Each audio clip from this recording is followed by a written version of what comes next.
And with that, we go straight to our next speaker. So this is another true highlight for us here at Techsylvania. Our next speaker, Donald Sumbry, leads reliability engineering at Airbnb, a company I'm sure most of you have used when you go into vacations.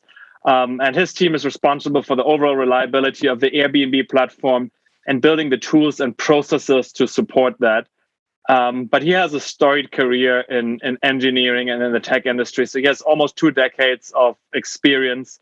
And he spent a lot of his time in fast-growing startup where he had to scale the infrastructure to meet the demands of user growth, because we all know like having your service go down is about like one of the worst things that can happen to a startup.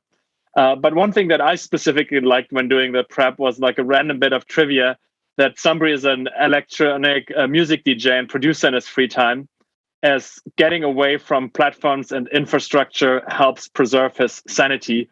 Or as he says, at least in the times before music got more and more digital. So I think even now his electronic music DJing is probably still relying on a lot of technology in that sense. And I want to really welcome him to his talk. If you build it, they might come. Welcome, Sumbry.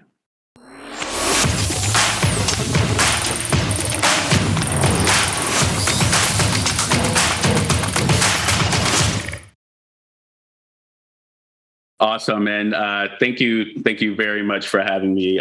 Very excited to be here. All right, so that was a wonderful introduction. And yes, the title of my talk is If You Build It, They Might Come. And this is a little bit of a story about the early part of my career and a lot of lessons that I learned when I, set about starting my own startups and businesses, and just sort of what was learned along the way. So we already went over my background. Just to recap, I'm an Airbnb engineering director, over 2 decades experience, serial entrepreneur, and also a DJ and musician. And so this is a quick highlight of the things that we're going to cover today. I always think it's great to, sort of give you a little tease. So the first section, we're going to talk a little bit about my failed startups. And then we'll jump into this notion of a dreamer versus operator. I'm really, really big on frameworks for how to, both on the technological sense, but also on the business and management side as well. And so I'm going to introduce a couple of those to you as well. One of them is definitely dreamers versus operators. And then we're going to end on no I in team and really kind of wrap this whole talk up with like the major takeaway. Hint, the major takeaway is it's all about the team when you're building a company and a startup. So with that said, let's jump right in. So first, I'm going to start with talking about my failed startups. And this is really just one story of success followed by 2 of failure. I think the best way to learn from others is learn when things don't work out versus when they do, because that often provides a lot more signal and a lot more really useful information. And so my very first company, this was straight out of college. I basically walked into this. It was me and 2 other co-founders. We did this for a few years. We had a very successful exit. It was basically a web hosting company. And one of the things we did is we really focused on the problem that we were solving in the product. And it was really around the ease of use, around getting online and doing cheap web hosting. This was at a time where the internet was really starting to take off, and more average everyday people, wanted to start their own websites and jump online. And so this business solved that problem, and it enabled, folks to do this very, very cheaply. And our success with this first business was really due to the strong founding team and the complementary skills that we had. Like, we literally complemented each other's skill sets, and I will dive a bit more into that later. So my second company, and so one of the crazy things about my first company is having a successful exit that early gave me a lot of freedom and flexibility to do what I wanted to do after that. And so what happens with every successful founder? They go on to start or try to start more companies. And so that's exactly what happened to me as well. So, one of the very first things I did was I started an event ticketing startup. And I was really trying to solve a problem that, I perceived, which is where, when I went out to clubs to listen to music events or DJs, everything was really cash-based back then. And I really wanted to find a way to use my credit card so I didn't have to carry cash with me all all the time. And so this was all about purchasing tickets online. My problem with this startup was I was the only founder. So I tried to do it all myself. And I really failed at identifying like my primary customer. I thought it was other party goers or other people like that wanted to go listen to music, but it was actually promoters of events and venue owners. They were actually my customer. So I spent a lot of time in this business building off like the perfect product that was tailored toward the end users and not the actual venues or businesses. And so it was a complete miss. And by the time I corrected that mistake, it was already too late. My competition had already sort of caught up to what I had done technologically. They essentially copied a lot of my features and functionality and basically then ended up surpassing me in the end. And so while I didn't have a great exit here, I ended up selling off a bunch of assets of the company. My third, startup was a music hosting startup. And again, I tried to do it all on my own. I was, again, the single founder here. This business actually still exists today in a diminished capacity. It's still a little bit of a side hustle, but I love doing it. And this is where I went back to my roots, where I really tried to solve the problem of web hosting, doing it cheap and doing it specifically for musicians and DJs. My challenge here is that the business took off and it started to do really, really well and gain traction, but I really failed at the operational aspect of this. And this was all about growing the customer base, making sure that I continued to solve their pains and continuing to kind of introduce new functionality to the product. So with that said, my early success was definitely due to my co-founders and our complementary skills, without a doubt. And, many years later, I definitely realize and appreciate that. But, my later failures were not realizing the structure and the strategy that I'd actually need to successfully execute. And they were just complete blind spots. And this is one of the problems with being that successful that early is I didn't know what I didn't know. And so many of you may have seen this before. This is a simple way of dividing the world in terms of what you know and then what you know that you don't know. So, for example, I know that quantum mechanics exists. I don't know a whole lot about it, but I know that I don't know a whole lot about it. But then there's this other category, and this is the things that you don't know that you don't know. And again, they're blind spots. And so when I started that first business with my two co-founders, they were doing a lot of things that I didn't fully appreciate, that I didn't even know they were doing, but the business was successful, despite me not knowing all these, what my various co-founders were doing. And so there's a couple of learnings that I had from this. And the first was that as I ventured into these other areas, I stuck with my strong spot. It's too much focus on the product and the technology. In both cases of my event startup and the music startup, I built really, really good products and technology, but I almost over-indexed on those because those are just things that I was good at. I didn't actually spend enough time thinking through how I was actually going to execute. And this is really about, how I was going to structure the business, like the types of folks that I would partner with and bring on, sales and marketing, even internal and external customer support, external for my actual customers and then internal for the folks that actually joined the business and helped me to execute. And then again, just day to day, like how was I actually going to operate the business? There was another big takeaway, though, and it took me a while to realize this. Essentially, I had become a dreamer. My first company, I was an operator. My second company, I was actually a dreamer. I started really dreaming big and focusing on the product, and the problem that I was trying to solve. And I actually ceased to be an operator.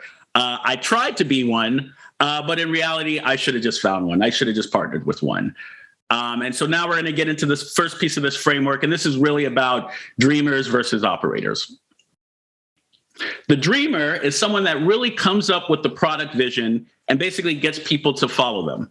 The operator is more along the lines of someone that enables and empowers the dreamer to execute against that vision. And so what do I mean by this? You can often look at really successful companies, and two big examples come to mind, Facebook and early Apple, where you can look at the two sort of primary people in those companies and really identify who was the dreamer and who was the operator and who actually helped to enable that vision. Every successful organization needs both. Like both of those roles need to be filled, but very rarely are they in the same person. Now, many of us can point to lots of examples where that's true, where you have the dreamer and the operator in the same person. But I actually think that that's the minority of cases. And I think we should be honest about that. And so to kind of ensure that you're successful, even in your own ventures, if you identify which one of those roles you're in, if you're the dreamer, find your operator. If you're an operator, find your dreamer, team up, and then really drive forward, really understanding each of the unique things that both of you bring to the table. And so another way of potentially slicing this as we get a bit more into the details of how organizations are structured is there's kind of three major pieces. There's the product, there's the technology, and there's the operations. And dreamers tend to focus on the product. They're really the ones that are answering the question of why and figuring out who the customer is, whereas operators are more aligned with the actual day-to-day operations, the structure that you're going to take, how you're going to build the teams, how you're going to, solve problems, whereas the technical person or the technology is more just aligned with what are we actually going to build. And if we dive into this a little bit further, we start with product. Product always answers the question of what's the problem we're trying to solve, why are we solving it, and who are we solving it for? Technology, again, is more aligned with what are we going to build to solve the problem? What technology are we going to leverage? And what architecture will we actually deploy? And operations is really more focused on how we're going to organize ourselves to best solve the problem, how we're going to operate on a day-to-day basis, and how are we going to acquire and continue to support our customers. And as I earlier mentioned, dreamers tend to focus on product. Sometimes they will focus on technology if you have a technology company, but they generally only focus on product. And operators will actually focus on the technology and the actual operations. And so I just introduced a concept there, which was really around operators. And so this is another way of kind of slicing the world, another framework. So you should, if you're taking screenshots, grab this one as well, but we'll share this afterwards. But this is kind of like the 4 levels of organizational problem solving and really how I think about this. At the very top, you have the vision, followed by the strategy, followed by the operations, followed by the tactics. And again, the vision is all about the why, the strategy is all about the how, operations is all about the when, and the what, and then the tactics is just actually getting the work done. And so you'll notice this little person off to the side. This is really the operator, and the operator focuses on the strategy, operations, and tactics. And, I can basically summarize this in having a great vision and product is not enough. You actually need to be able to operate and execute against that. And thus, we have the concept of the operator. This is really the person that's focusing on the how, that's helping to craft the strategy, that's ensuring the best structure and processes, defines the immediate goals, and ensures solid execution. The minimal unit of problem solving for the operator is the team. And now we're tying it all back together. If we look again at that first startup that was really successful for me, it was successful because we had a team. And I did not realize it at the time, but the team was sort of this minimal unit of problem solving. And without a really good team, you can't really solve a lot more of the complex and the tough problems. And so we're going to get into the last part of this presentation. And this is really around the notion that there's no I in team, that you have to think of everything that you do, like the operator does, with the notion of a teams. Teams solve problems, they help operate, and they help execute. And so good operators are always going to build teams. So great takeaway. But guess what? Great operators are actually going to design teams. So what do I mean by that? Build versus design. So many of you are technologists, right? And so if I was talking about the architecture of a system, you could just build an architecture to solve a problem. If we're talking about very simple Linux, Apache, MySQL, and PHP, that's an example of building something. Whereas a designer would actually take a step back, look at the unique problems that you're trying to solve, and then craft the solution actually based on that. And so there's this notion of designing versus building. So I love sports analogies. If you don't know me or have never interacted with me, I'm pretty big on this. And so the ultimate example that I can think of in sports of really talking about design versus build is a football team. And when you look at a football team, there's lots of actual very distinct roles and positions on a football team. You have a quarterback who's basically the leader of the offense and calls the plays. You have the entire defensive line, which consists of your center, your guard, and your tackles. They're focused with stopping the opposing team, from crossing the line of scrimmage. Then you've got like your wide receivers and fullbacks who are focused on running the ball or catching the ball on running plays. Everyone has a very distinct role and a very distinct idea of what they're going to do. And your strategy is literally all about how you configure, your team basically in response to the opposing team to actually move forward and progress the ball. One of the mistakes that I see a lot of startups make is they always say, hey, we want to hire rock stars. In my mind, that's no different than a football team saying, we want to hire a bunch of quarterbacks. I'm like, no, you don't want to hire a bunch of quarterbacks. You want a couple of really good quarterbacks, but you really need to identify all of these other very specific roles that are unique to you and your business, and then go out and find those people and hire those people. And that's more important than just a team of quarterbacks. Could you imagine if you're watching a football game and you actually saw that? It would be a disaster, right? Everyone would be yelling at each other trying to call the shots. No one would want to run or actually catch the ball, and you'd get run all over. So if we kind of take this example and then move on to like the founding team of a startup, and this is very similar to what I had early in my career, then we had basically these very distinct three roles. And it was intentional. I didn't realize it at the time, but we'd actually designed the company with these very specific roles and responsibilities. There was the technical co-founder, of which I was, and, I was all about problem solving and building the right thing. There was the product and visionary co-founder, which really represented the customers and identified the problem that we were trying to solve. And then there was the operational co-founder, who was really responsible with, the day-to-day business operations, but also building out the team, hiring folks, paying them, building out the customer support organization and making sure that our customers were well supported. And so if you're thinking about like building or if you're thinking about building a new startup, it's very important that you design the early incarnations of the team. It will definitely change over time, but you should 100% give thought to it. You want to be intentional about this. You want to exactly design and then go find and hire folks or partner with folks that complement your skill sets and definitely fill out your gaps and blind spots. And it's never one size fits all. This is just an approach that worked well for me and that I've seen, work well in other areas. But again, the notion here is that you're actually taking the time to design this and not just sort of stumbling into it. I stumbled into it on my second and third startups without, intentionally designing and building towards this. And it's definitely like one of the bigger mistakes that I made in my earlier career, but have definitely learned a lot from since then.